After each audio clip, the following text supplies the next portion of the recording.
Good morning दोस्तों, welcome back my YouTube channel ज्ञान सागर HK में। हमने इससे पहले इंग्लिश में 2 लेक्चर दिए थे। अब आगे क्लास चलते हैं तीसरे लेक्चर की ओर। आइए बोर्ड पे।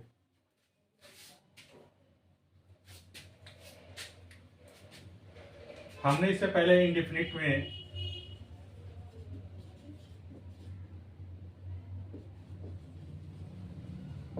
प्रेजेंट इंडेफिनिट टेंस,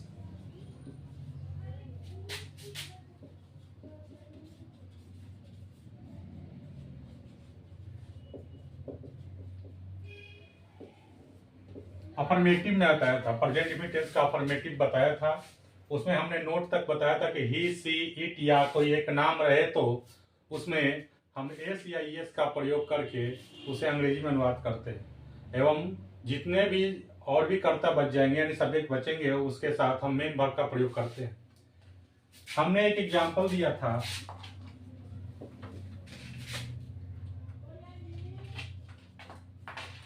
राम आम खाता है। और दूसरा एग्जांपल है, राम घर जाता है।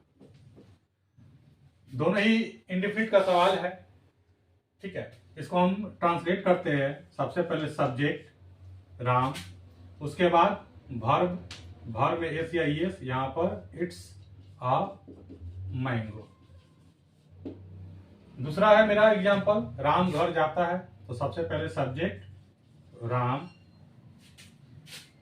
फिर उसके बाद वर्ब में एस या ईएस, तो ईएस लगेंगे, गोज टू हाउस।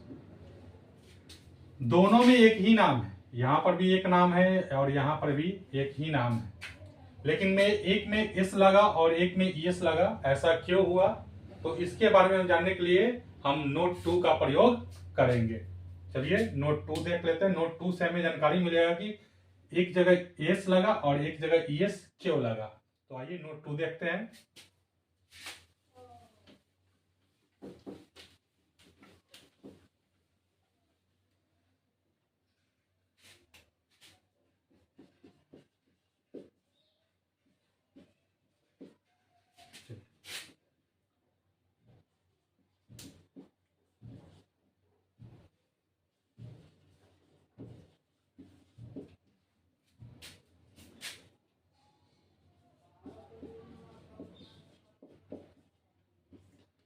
अगर सब्जेक्ट के स्थान पर ही, सी, इट या कोई एक नाम रहे और वर्ब का अंतिम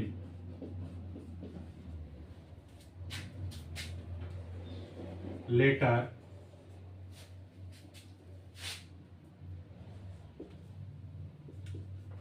कोई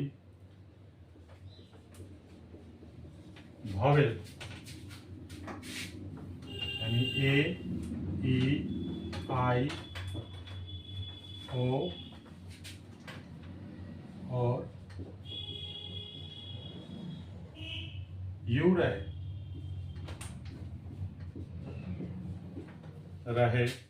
तो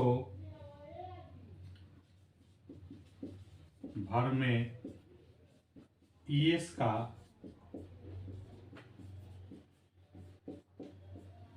प्रयोग कर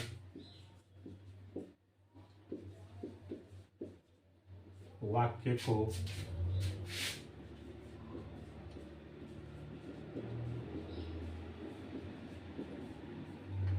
अंग्रेजी में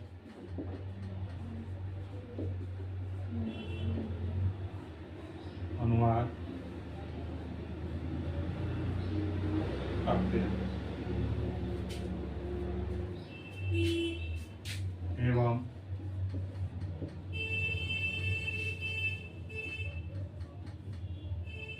इन्हीं सब्जेक्ट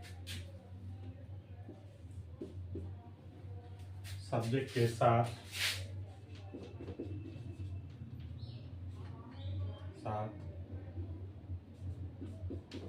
वर्ब का अंतिम अक्षर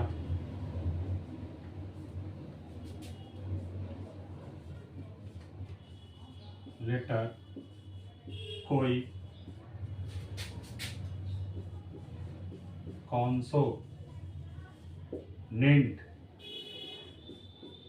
रहे तो वर्ब में एस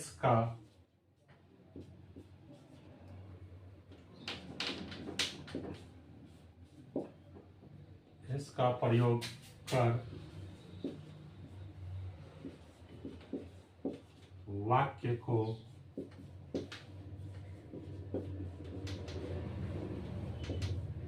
अंग्रेजी में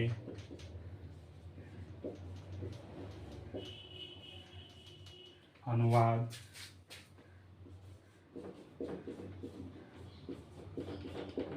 करते हैं।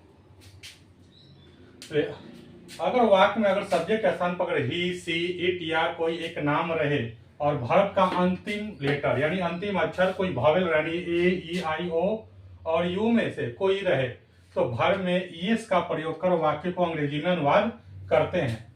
एवं इन्हीं सब्जेक्ट यानी ही, सी, इट या कोई एक नाम रहे तो और वर्ब का अंतिम अक्षर यानी लेटर कोई कॉन्सोनेंट रहे तो उस वर्ब में एस या उस वर्ब में एस का प्रयोग करके वाक्य को अंग्रेजी में अनुवाद करते हैं।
चलिए एग्जांपल देख लेते हैं।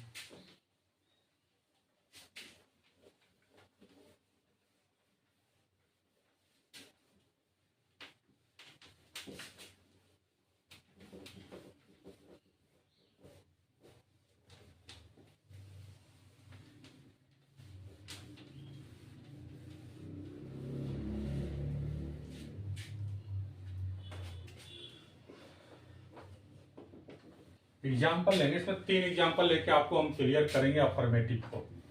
ठीक है, पहला एग्जाम्पल हम लेते हैं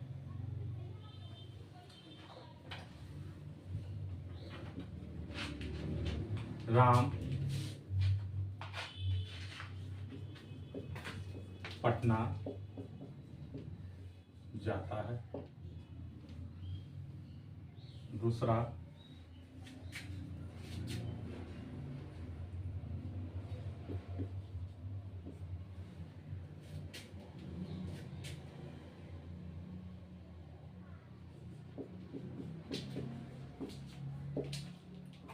क्रिकेट खेलता है। और तीसरा एग्जाम्पल,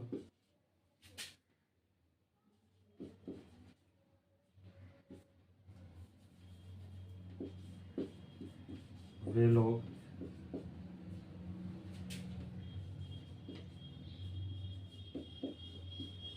घर जाते हैं। तीनों अफर्मेटिव है और तीनों अफर्मेटिव को हम यहाँ पर आपको हम बनाकर ट्रांसलेट करके दिखाते हैं। रूल्स के अनुसार सबसे पहले सब्जेक्ट का हमको अंग्रेजी लिखना है, तो सब्जेक्ट कौन है भाई? राम है, तो राम। उसके बाद वर्ब क्या है? जाना है, तो वर्ब जाना यानी गो। हमने बताया था कि ही सी इट या कोई एक नाम रहे तो वर्ब में एस या ई, वर्ब में ईएस का प्रयोग किया जाता है। अगर ही सी इट या कोई नाम रहे और साथ में वर्ब का अंतिम अक्षर यानी अंतिम लेटर कोई भावेल हो, ये वो क्या है? भावेल है। तो अंतिम लेटर हमारे पास भावेल है, तो इसमें क्या प्रयोग करेंगे? ईएस का प्रयोग करेंगे, यानी गोज टू पटना, ये बन गया। फिर हम चलते हैं, इसमें राम ही है, एक नाम है, इसलिए हम सब्जेक्ट को सबसे पहले तो राम लिख लिए। उसके बाद वर्ब का प्रयोग करना था। वर्ब क्या है हमारे पास? खेलना है, तो वर्ब को क्या लिखेंगे? प्ले। अब ही सी इट या कोई एक नाम रहे तो एस और एस का प्रयोग करते हैं, लेकिन अगर वर्ब का अंतिम लेटर कोई कॉन्सोनेंट रहे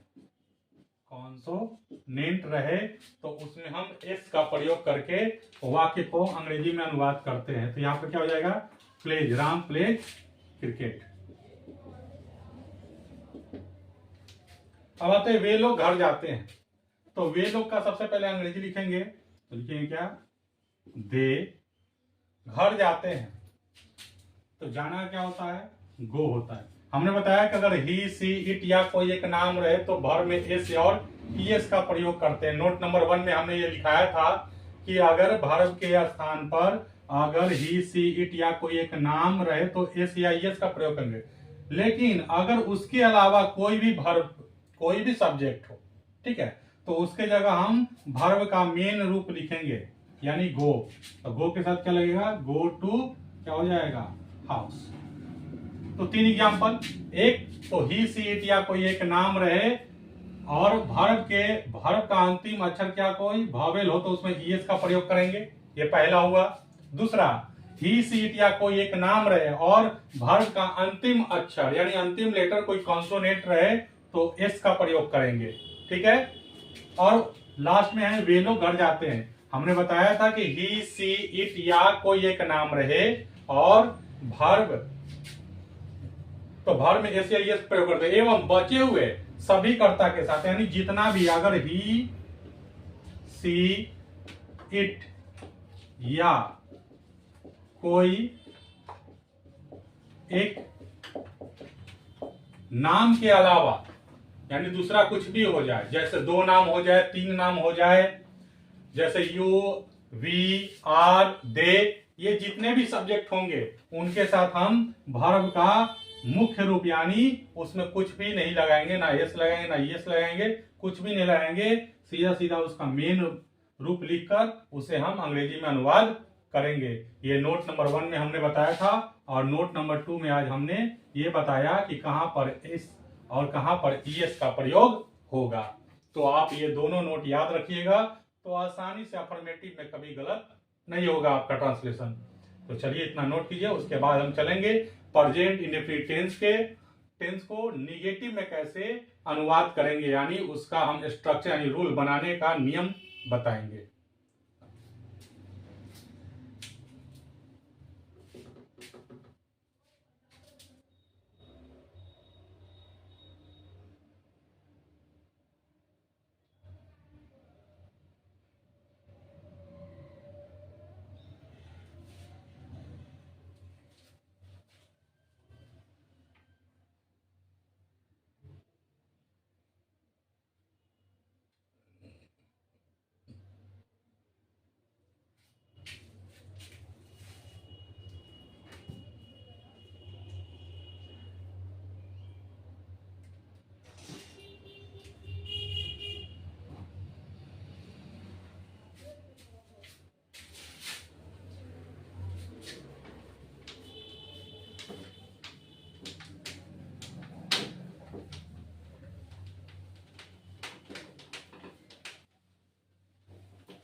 चलिए, प्रेजेंट इंडेफिनिट टेंस को निगेटिव में अनुवाद करने का नियम बताएंगे। निगेटिव यानी नकारात्मक।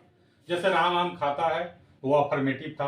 अब हम क्या करेंगे, राम आम नहीं खाता, यानी जहां पर नहीं लग जाए, ना नकारात्मक शब्द आ जाए, उसी को हम निगेटिव कहते हैं। तो चलिए, प्रेजेंट इंडेफिनिट टेंस को प्रेजेंट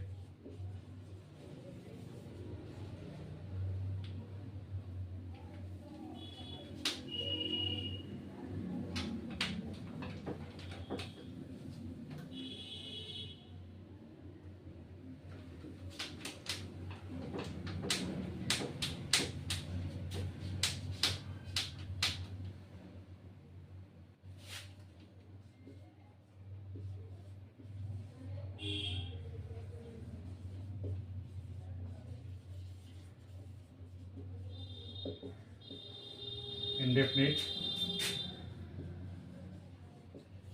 टेंस को निगेटिव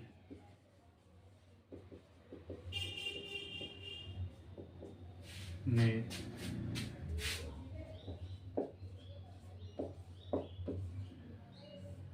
अनुवाद करने का नियम, रूल बनाने का नियम या स्ट्रक्चर ही बोल सकते हैं। तो सबसे पहले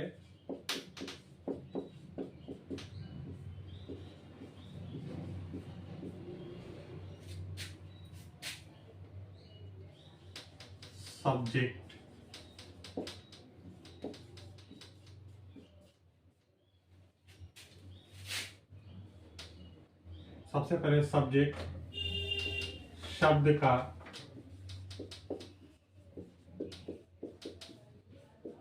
अंग्रेजी प्लस डू या Dutch plus not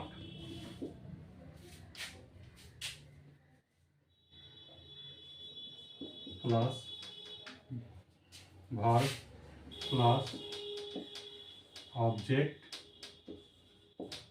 plus etc। सबसे पहले सब्जेक्ट यानी कर्ता शब्द का अंग्रेजी प्लस डू या Dutch plus not plus verb plus object plus etc।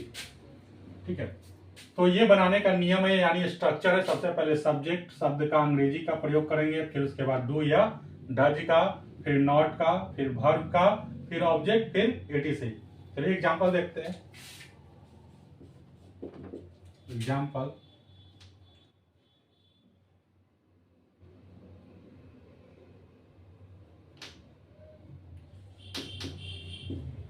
Rakesh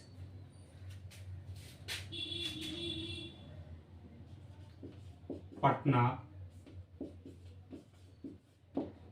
नहीं जाता है। राकेश पटना नहीं जाता है। तो सबसे पहले हम क्या करेंगे, सब्जेक्ट जो काम करता है उसे हम सब्जेक्ट करते हैं। तो काम का सबसे पहले यानी सब्जेक्ट का यानी कर्ता का सबसे पहले अंग्रेजी लिखना है, तो राकेश। उसके बाद डू या डच, तो हम यहाँ पर डच लगाएंगे। डच क्यों लगाएंगे, इसको हम इसका एक नोट आपको लिखाएंगे, उसके अनुसार डच का प्रयोग होगा, हम बता देंगे। Rakesh does not go to Patna. Rakesh does not go to Patna का नोट कीजिए। उसके बाद हम नोट बताएंगे कि आपको डज कहाँ प्रयोग करना है और डू का प्रयोग कहाँ करना है।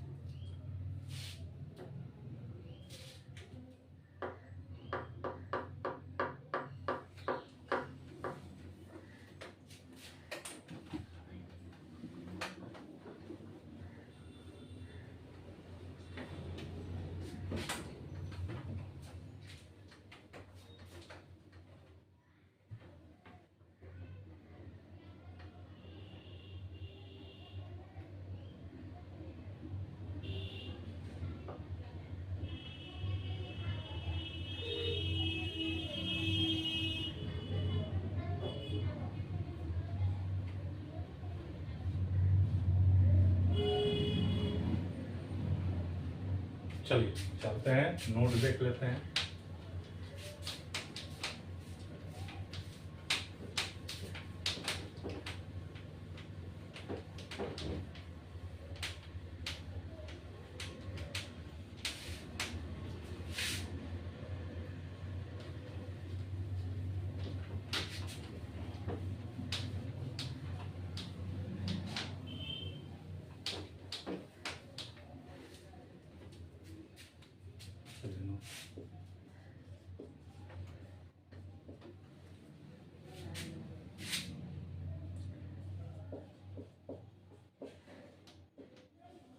अगर सब्जेक्ट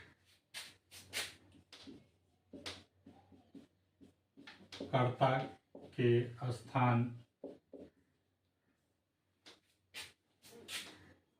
पर ही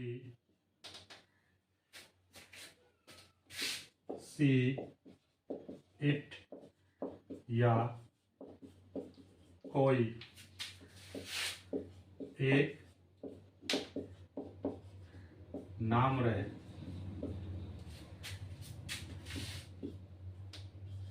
तो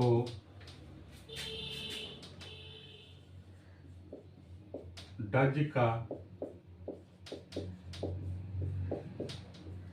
प्रयोग कर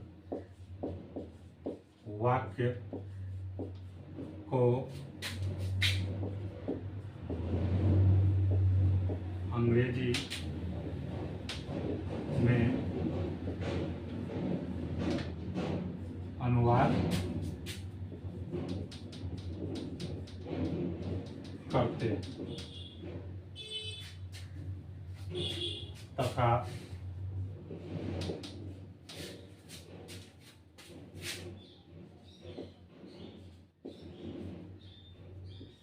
बचे हुए सभी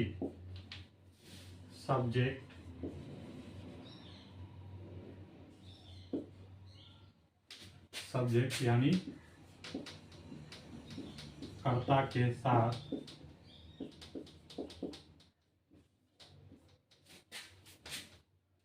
डू का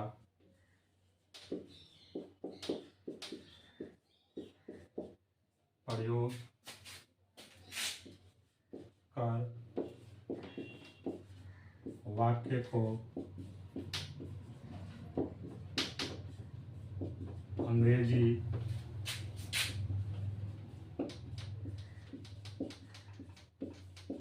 अनुवाद करते हैं। एग्जाम्पल,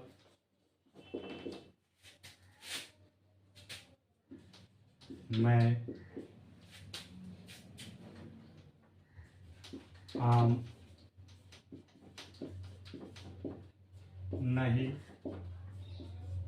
खाता हूँ।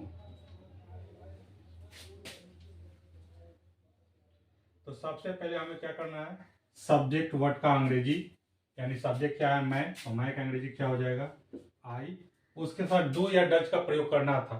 तो हमने बताया था कि अगर ही सी इट या कोई एक नाम रहे तो भर में तो डज का प्रयोग करके वाक्य को अंग्रेजी में अनुवाद करते हैं। यहाँ पर देखिए आई है, ही है, ना सी है, ना इट है, ना कोई एक नाम है, तो इसके साथ हम क्या प्रयोग करेंगे, डू का प्रयोग करेंगे। किसका प्रयोग करेंगे, डू का। तो आई डू, उसके बाद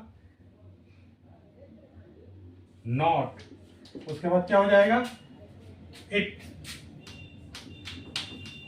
और उसके बाद आ मैंगो।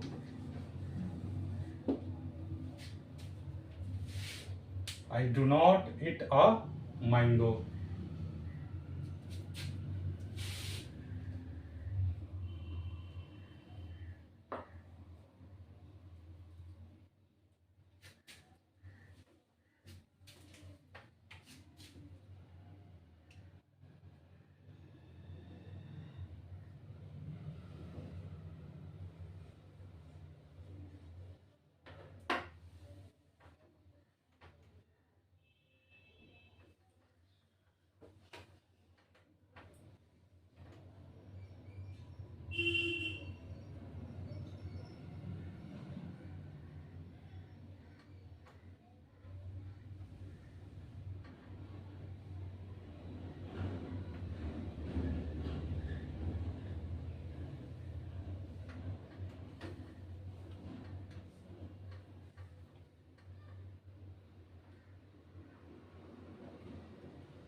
आज के लिए वीडियो में इतना ही। अगर हमारा वीडियो अच्छा लगे तो कृपया करके लाइक, शेयर और कमेंट करें। और तब तक के लिए धन्यवाद।